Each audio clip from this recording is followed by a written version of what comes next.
केरवा के पतावा पे न्योता पे ठवानी न्योता करीना स्वीकार जी।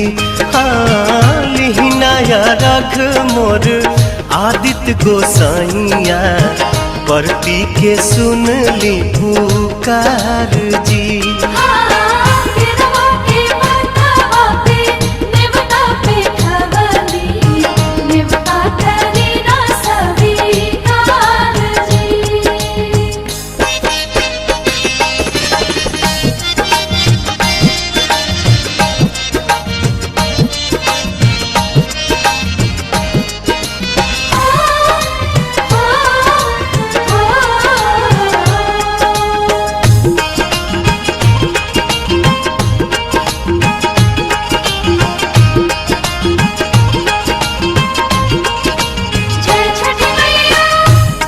हम अरघ दुनो बेरा आदित तोहे सझिया फजीरे।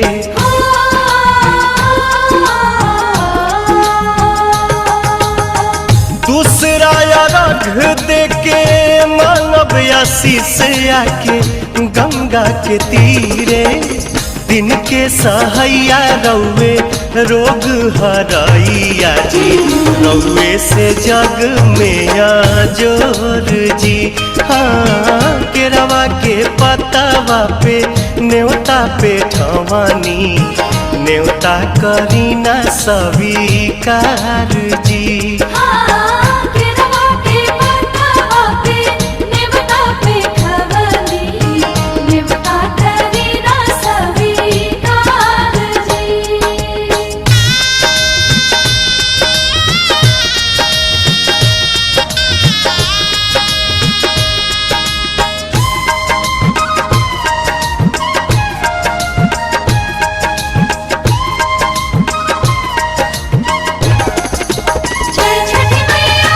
नजरी के कोर से करिले अजोर जग रौवे से जागेला।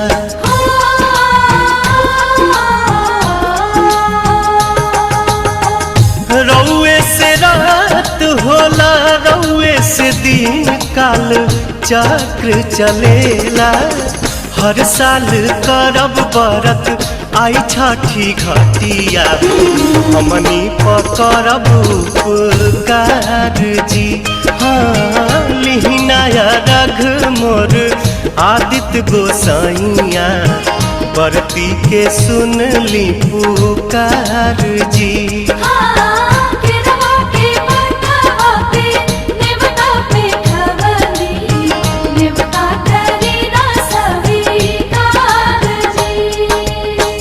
केरवा के पतावा पे न्योता पे ठवानी न्योता करीना स्वीकार जी।